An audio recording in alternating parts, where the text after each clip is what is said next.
자, 오늘 설교하겠습니다. 살인자의 기억법이다. 이게 김영하 씨의 장편 소설인데요.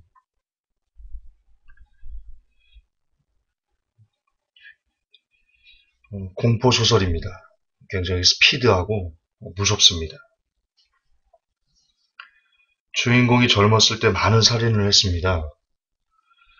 하지만 그가 나이가 들어 알츠하이머 병, 일종의 치매죠. 그게 걸려서 자신이 살인자임을 잊습니다. 심지어 자신의 딸이 친자식이 아니라 그가 젊어서 죽인 어떤 여자의 딸이라는 것, 그것마저 잊습니다. 굉장히 섬뜩하고 무서운 소설입니다. 정신 건강상 읽지 않았으면 하는 그런 책입니다.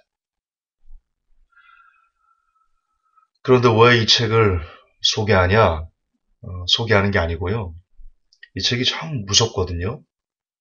사람이 사람을 죽이고 자신이 살인자임을 잊고 더더군다나 자기가 지금 키우고 있는 딸이 그가 젊어서 죽인 어떤 여자의 딸이다. 굉장히 끔찍하지 않습니까? 그런데 여러분, 안타깝게도 저는 지금 이 소설책에 나온 내용보다 더 무서운, 차원이 다른 무서운 그런 얘기를 들려드리려고 합니다. 마음이 답답하실 겁니다.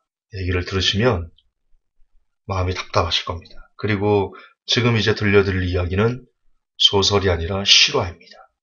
실화입니다. 지금 이 시간, 이 순간 그 어딘가에서는 버젓이 벌어지고 있는 어떤 살인자의 기억법입니다. 이야기는 이렇게 시작합니다. 어떤 목사님이 계셨습니다. 시각은 토요일 오후 6시. 그 목사님은 한창 내일 있을 주일 오전 예배의 설교 준비 중입니다. 많은 주석을 참조하고 다른 목사님들 설교도 보고 그렇게 나름 정말 땀을 뻘뻘 흘려가며 최고의 원고를 만들려고 노력을 매진하고 계십니다. 그렇게 준비된 원고를 몇 번에 걸쳐 읽어보고 참으로 열심히 준비하고 또 준비하셨습니다. 원고 준비를 모두 마무리한 목사님은 아주 만족스러운 한숨, 휴, 다 했다. 이런 한숨을 내쉬셨습니다. 그 다음날 주일이 됐습니다. 목사님께서 강대상에 올라가셨습니다. 성도들은 오늘도 주님의 은혜를 갈망하며 옹기종기 모여서 눈을 초롱초롱 빛내고 목사님의 말씀을 경청하기 위해서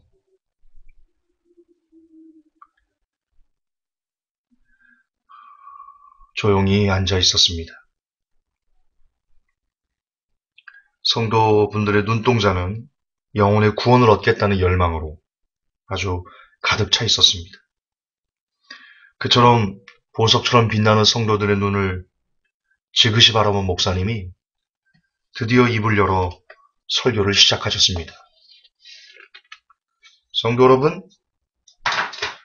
여러분은 혹시 아십니까? 여러분 이미 구원받았다는 사실을, 여러분 앞으로 어떤 죄를 지어도 적어도 구원만큼 잃지 않는다는 놀라운 사실을, 그 놀라운 은혜를, 십자가의 은혜를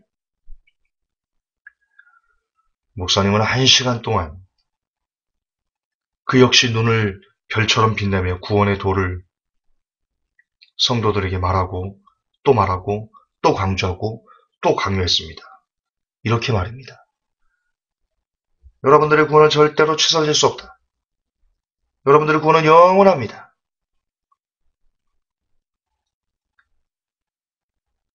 그분이 1시간 동안 했던 설교는 이것이 전부였습니다.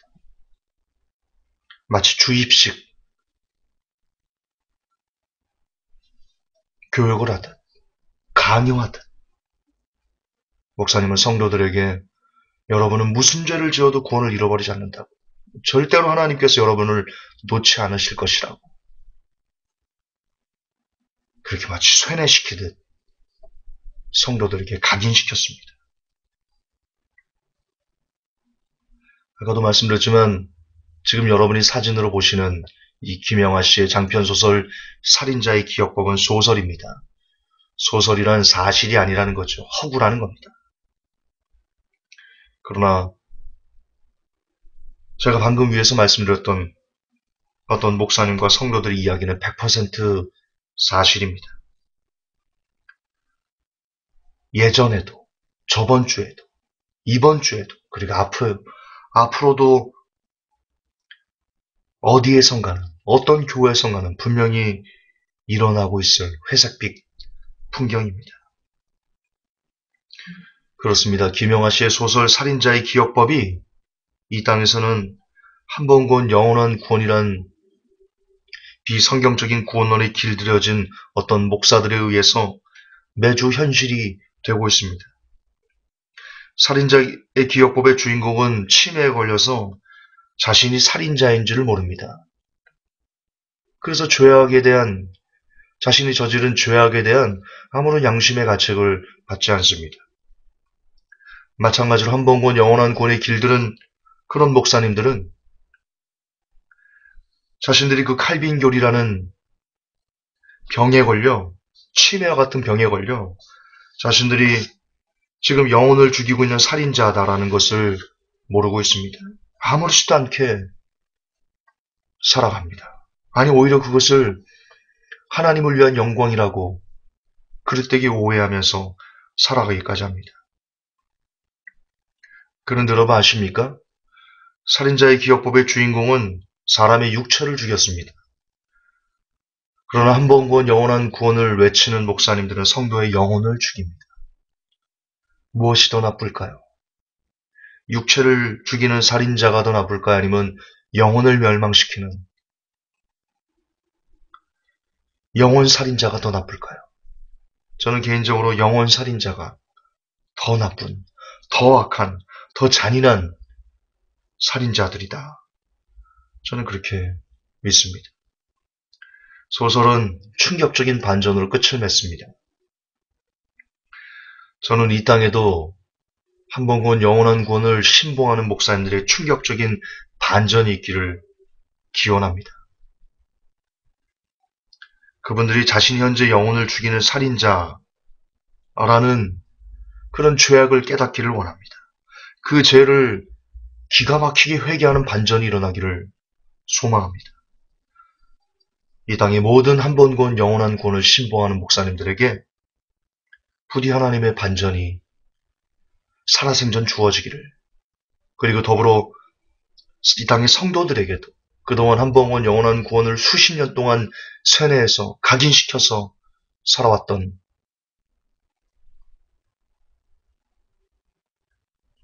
그래서 지금 즐기는 죄에 대해서도 아파하지 않고 힘겨워하지 않고 돌이키려 하지 않는 이 땅의 모든 성도들에게 죄에 대한 찔림이, 아픔이, 그래서 돌아서고자 하는 애통함이 이 땅에 주님께서 다시 오시기 이전에 그런 시간이 주어지기를 간절히 예수님으로 축복하고 싶습니다. 물론 제 자신에게도 말입니다. 영화 살인의 추억을 아십니까? 이거 역시 실화를 모티브로 만든 영화입니다. 화성 연쇄살인 사건 아시죠? 그 실화를 참조해서 만들었습니다. 참 찝찝한 영화입니다. 개인적으로 여러분들이 안 봤으면 좋겠습니다.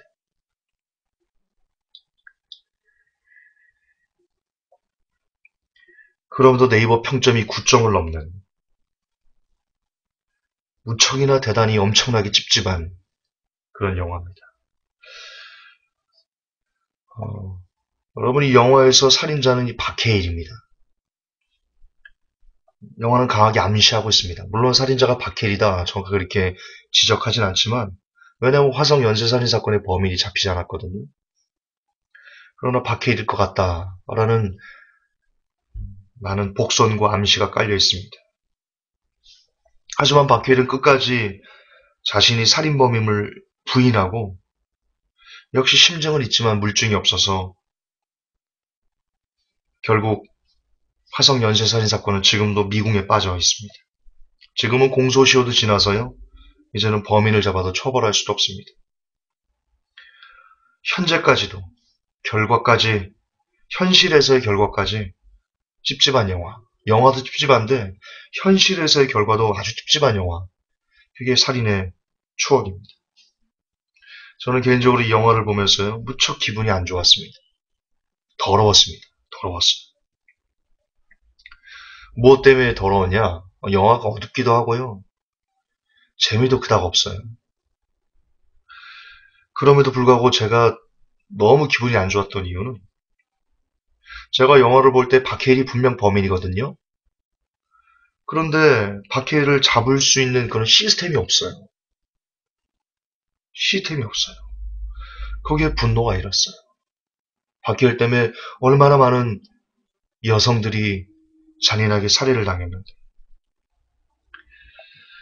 그가 범인임을 거의 확정적으로 보여줌에도 불구하고 잡을 수 없는 그런 시스템에 분노가 일었어요. 아마도 저처럼 영화를 보면서 힘없이 죽어가는 피해자들 그리고 그들을 죽이고도 희쭉 웃는 그런 박해일의 섬뜩한 모습에 분노를 느꼈을 것입니다. 하지만 여러분, 살인의 추억이 비록 화성 연쇄살인 사건을 모티브로 했다 할지라도 그래도 팩션입니다. 팩션 아시죠? 팩트와 허구를 결합해서 만든 어쨌든 영화는 영화입니다. 영화는 영화예요. 가짜가 섞인 상상의 작품입니다.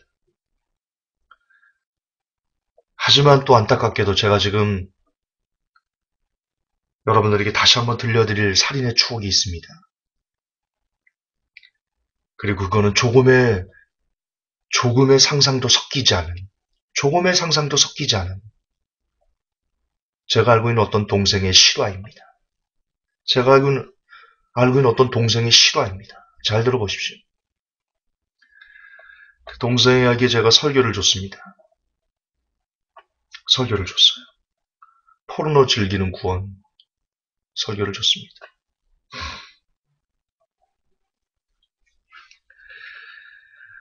그 동생은 컴퓨터에 포르노를 수백 편을 수집해서 보고 또 보고 보고 또 보고 그렇게 음란을 물 마시듯 하는 동생이었습니다.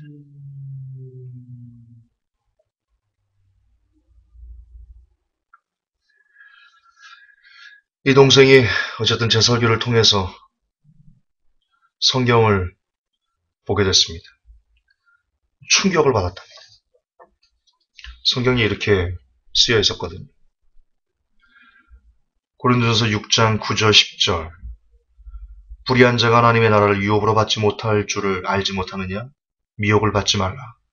음란하는 자나 우상 숭배하는 자나 간음하는 자나 탐색하는 자나 남색하는 자나 도적이나 탐남하는 자나 술 취하는 자나 후욕하는 자나 토색하는 자들은 하나님의 나라를 유업으로 받지 못하리라. 무슨 뜻입니까? 하나님의 나라에 들어갈 수 없다. 버림받는다. 그런 뜻입니다.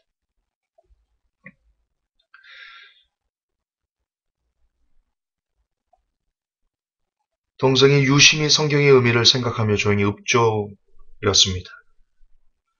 음란한 자는 하나님의 나라에 들어갈 수 없다고? 지옥이라고? 여기서 음란이 포르네이아입니다. 원형이.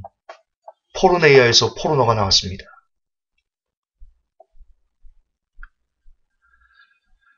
동생은 두려움에 몸이 떨려왔습니다. 그대로 앉아있을 수 없어서 그가 다니는 교회를 달려갔습니다. 마침 교회에서 목사님께서 행사 때문에 뭔가를 준비하고 계셔서 다행히 계셨습니다. 동생이 말했습니다. 목사님, 잠시 시간 좀 내줄 수 있나요? 가명을 쓰겠습니다. 창지 형제님, 창주 아닙니다. 색깔리면 안 됩니다. 창지입니다. 물론이죠. 이리로 오세요. 동생과 목사님은 목양실로 갔습니다.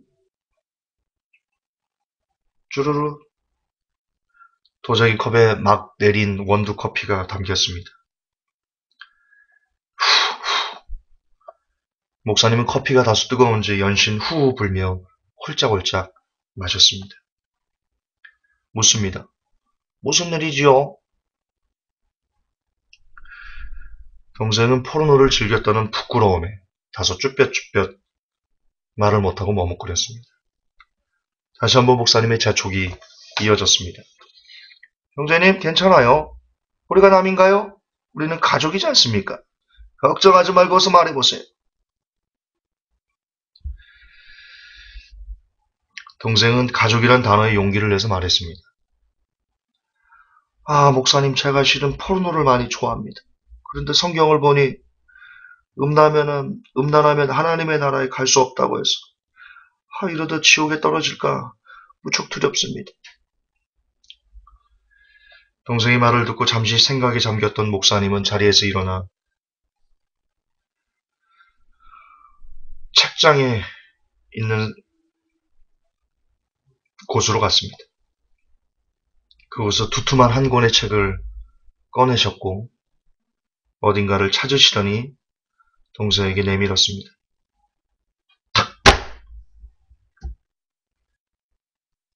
창정재님, 목소리가 자꾸 달라지죠? 죄송합니다. 제가 연극 배우가 아니라. 자, 빨간색으로 줄을 친 부분이 보이죠? 한번 큰 소리를 읽어보세요. 거기에는 이렇게 써 있었습니다. 로마서 11장 6절. 만일 은혜로 된 것이면 행위로 말미암지 않음이니 그렇지 않으면 은혜가 은혜되지 못하느니라. 이게 무슨 뜻인 줄 아세요? 이것은 구원이 우리의 행위와는 아무런 상관이 없다는 뜻입니다. 구원은 전적으로 하나님께 택하신 자에게만 주는 절대적인 은혜입니다. 형제님이 아무리 음란하다고 해도 형제님이 받은 그 구원은 절대로 빼앗기지 않습니다. 다만 형제님의 상급은 사라집니다. 그러니 상급 때문이라도 포르노는 되도록 삼가는 것이 좋겠습니다. 동생은 목사님이 거듭 감사하다는 인사와 함께 교회를 나왔습니다. 그리고 동생의 마음에 일던 포르노가 주는 두려움, 그것은 한여름밤의 꿈처럼 아스라이 사라졌습니다. 그렇게 동생은 지옥의 입구를 열면서도 홀가분하게 웃으며 교회 밖을 나갈 수 있었습니다. 그 모습을 뒤에서 지켜보던 목사님의 얼굴에도 의미를 알 수 없는 잔인한 미소가 그려져 있었습니다. 이 이야기는 실화입니다. 물론 약간 각색한 부분이 있습니다. 물론 조금 각색한 부분이 있지만 그러나 그 중심에 있는 내용은 실화입니다. 제가 알고 있는 어떤 동생의 이야기입니다. 그 동생은 오늘도 제게 말합니다. 형, 구원은 우리의 행위와 상관이 없어. 빡빡하게 굴지 마. 빡빡하게 굴지 마. 누가 구원받겠어? 형처럼 설교하면 누가 구원받겠어? 제가 알고 있는 동생이 제게 실제로 했던 말입니다. 그렇습니다. 이것은 현대판 살인의 추억입니다. 현대판 살인의 추억입니다. 살해된 사람은 제 동생이고 연쇄살인범은 목사입니다. 그 목사는 제 동생만 죽인 것이 아니라 로마서 11장 6절 한 구절을 갖고 얼마나 많은 사람들을 연쇄적으로 살해했는지 모릅니다. 한번 본 영원한 구원의 길들은 어떤 목사님은 지금 이 순간에도 어디선가 순수하고 깨끗한 영혼, 살기 위해서 몸부림치는 어떤 영혼을 절대로 구원을 잃어버리지 않는다라는 살인 기술로, 살인의 추억에서 박해일이 여자를 죽이는 살인 기술이 굉장히 잔인합니다. 몸을 묶고 생각하기도 싫은데 그런 잔인한 살인 기술 못지않은, 아니 그거보다 더 잔인한 한 번 구원, 영원한 구원이라는 살인 기술로 오늘도 죽이고, 죽이고, 또 죽이고, 그리고 내일도 어쩌면 또 어떤 영혼을 죽일지 모릅니다. 그리고는 영화의 박해일처럼 자신은 아무런 죄가 없다라고 끝까지 죄를 부인할 것입니다.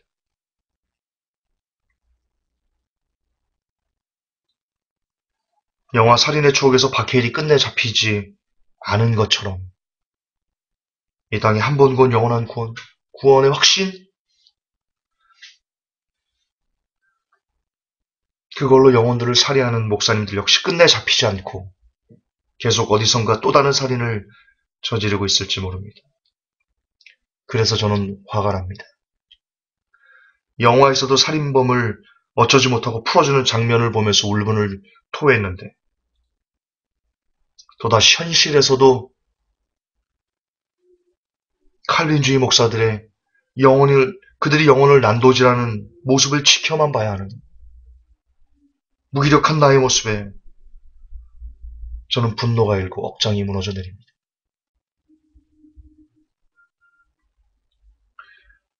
여러분, 영화 살인의 추억은 다행스럽게도 132분으로 끝이 납니다. 132분만 참으면 그 찝찝함을 털어버릴 수 있습니다. 폴더에서 삭제해버리면 되니까요. 기억하지 않으면 되니까요. 그러나 현실에서의 살인의 추억은 끝날 생각을 하지 않습니다. 아니, 끝나기는커녕 지금 이 시간에도 수백만 명의 영혼들을 난자하는 그런 살인의 추억은 전국 방방곳곳에서 매주 현실이라는 스크린에서 방영되고 있습니다. 그것도 더군다나 영혼을 살려야 되는 목사라는 직함을 가진 사람들의 입에서 영혼을 난도질하는 그런 메시지는 지금도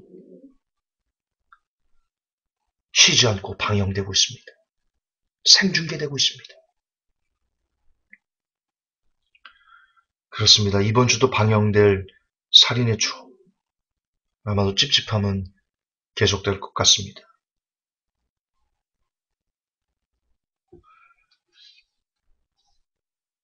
누군가는 제게 묻습니다. 김 전사, 그만하면 됐잖아. 한 번 건 영원한 구원, 그게 뭘 그렇게 크게 나쁘다고. 구원의 그게 뭘 그렇게 크게 나쁘다고.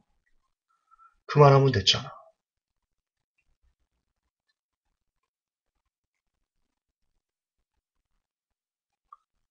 여러분들도 그렇게 생각하십니까? 하지만 저는 그만둘 수가 없습니다. 왜냐? 살인의 추억은 아직 끝나지 않았으니까요. 왜냐? 살인자의 기억법은 아직 반전으로 돌아오지 않았기 때문입니다. 제가 그만두는 날, 한 번 구원, 영원한 구원과 싸우는 것을 그만두는 날은 살인자의 기억법이 반전으로 충격적인 결말을 맞듯이 이 땅에 한 번 구원, 영원한 구원을 신봉하는 목사님들이 충격적인 반전이 일어나서 그분들이 들고 일어나 구원의 확신은 가짜다, 반성경적이다, 영혼을 죽이는 것이다 라고 들고 일어나 말할 때 그때 그만두겠습니다. 살인의 추억의 범인이 잡혀서 목사님들 스스로 그래 내가 살인의 추억의 그 범인 박해일이었다라고 가슴을 치는 날이 그렇게 들고 일어나는 날이 온다면 그때는 그만 멈추겠습니다. 성도 여러분, 저는 우리가 하나님 나라에 가는 데 있어서 하나님에게 우리가 받아들여지는 데 있어서 가장 중요한 것은 바로 구원론을 올바르게 회복하는 것이다. 그렇게 믿습니다. 영혼에게 구원을 받는 것만큼 신앙생활에서 중요한 것은 없지 않습니까? 그러므로 그때까지 멈출 수 없습니다. 그리고 성도 여러분, 여러분은 감사하셔야 됩니다. 감사하셔야 됩니다. 비록 제가 성격적으로 참 지랄 맞고 못된 부분 많지만 그래도 회복교회에서 여러분들이 회복교회 성도로서 올바른 성경적인 구원론, 남들은 이단이라고 하지만 그러나 성경대로 여러분 구원론을 설교하는 그런 교회에 어쨌든 몸담고 계신다는 것. 하나님의 은혜일 것입니다.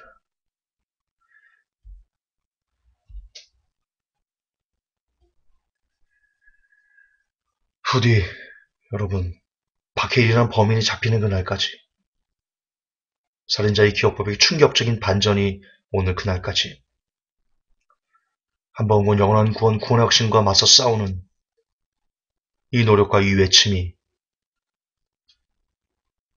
멈춰지지 않기를 함께 기도하고 함께 협력해 나가십시다. 하나님 아버지, 오늘도 진행될 살인의 추억, 오늘도 진행될 살인자의 기억,